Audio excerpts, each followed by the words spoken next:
Hey guys, it's Mr. Ayala. Literally sitting in urgent care right now, waiting to see the doctor. Sorry I'm not there to be with you. And sorry if this is kind of low on here, but I'm doing the best I can. So, for today, you're going to, of course, be picking up where you left off on the hyperdoc. Um, don't worry necessarily about number five on there. Just worry about number three and number four. One and two is, of course, the video, and then two was the Padlet with the chart that you were supposed to fill out. That should have been done by now. And then, and that's right here. If you're looking for where that is, it's this Colonial Regions Hyperdoc. So when you go into the assignment, you should be focusing on three and four. Three being the that's where you're going to do your flip grid. Make sure that you click on the picture right here and then click on the link. And then once you've gotten in, make sure that you're on the right class. So if you're in 5A, make sure you click on 5A. Answer the question, but what I would say is definitely write the answer down to the question ahead of time. You can get the answer from the information that you found in the Padlet in number two. It's basically just talking about interdependence. And if you look at any of those PDFs that I posted in number two, right at the top, it gives an example of interdependence for each one of the colonial regions. So that's what you'll be doing in number three. Then in number four, you'll be playing this game. Make sure that you use the password PAMS. Find your school, and then the password is PAMS. For number five, we'll talk about that when I get back. So that's all you're going to be doing for this. Now, once you move on to what we're doing today, so that should take you, roughly the first 30, maybe 40 minutes of class. The rest of the time, I want you to work on the one pager for the Socratic seminar. So we're going to be doing this Socratic seminar next Tuesday. So this has to be done by then. If you come into the Socratic seminar and you do not have this completed, then you will not be able to do it. So basically what it's asking you to do is follow the directions that you see right here, and then you're going to create a doc and put that on there. Some people will want to do it on a separate sheet of paper. That's fine, as long as you make sure you bring in those separate sheets of paper. You just need to have it in front of you. So if you do it on the document here, then you'll have to have your Chromebook in front of you. And if you do it on a separate sheet of paper, then you need to have that separate sheet of paper in front of you on Tuesday for the Socratic seminar. Okay, the directions are pretty self-explanatory. Uh, for the first part, the about you, you're going to do pretty much exactly what it says.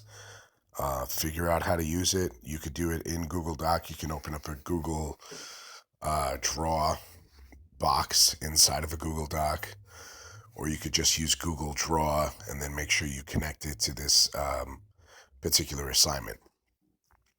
The first one says, in the center of the page, draw a circle and create an icon that represents you as a historian. So you'll see there's an example of that right there.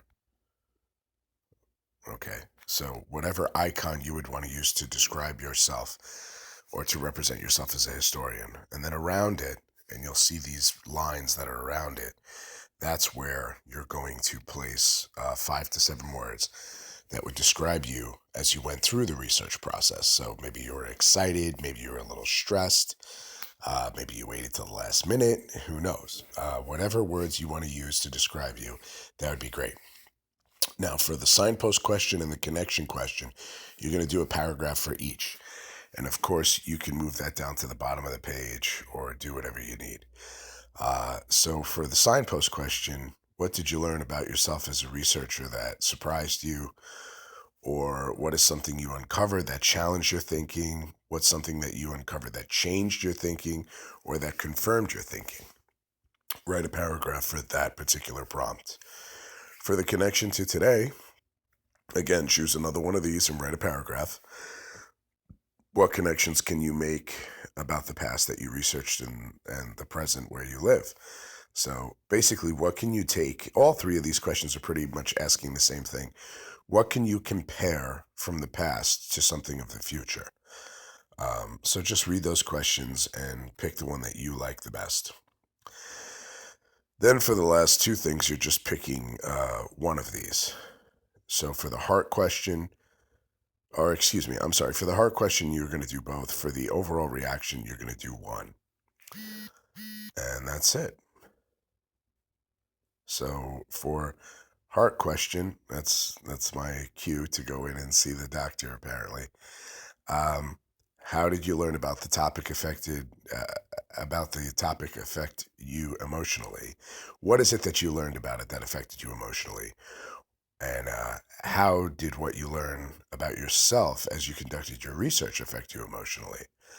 Um, so, if this was something that really tugged at your heartstrings, if this was something that, you were really upset to hear about, um, or maybe you were inspired by what happened, whatever it might be, that's what we're looking for, those emotional connections.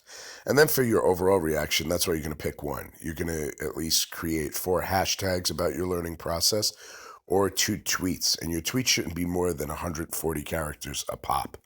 And I did have some people ask me if they could do 1 tweet and 2 hashtags. Since that's splitting the difference, I have absolutely no problem with that. Okay. Sorry if you couldn't hear me that well. And obviously, I got to go now. So, do the best you can. If you have questions, you can email me. Go back to Google Classroom and you could email me there. And just take your time, do the best you can, and treat the sub with the same respect that you would treat me. All right. Have a good day. Be good. Be safe.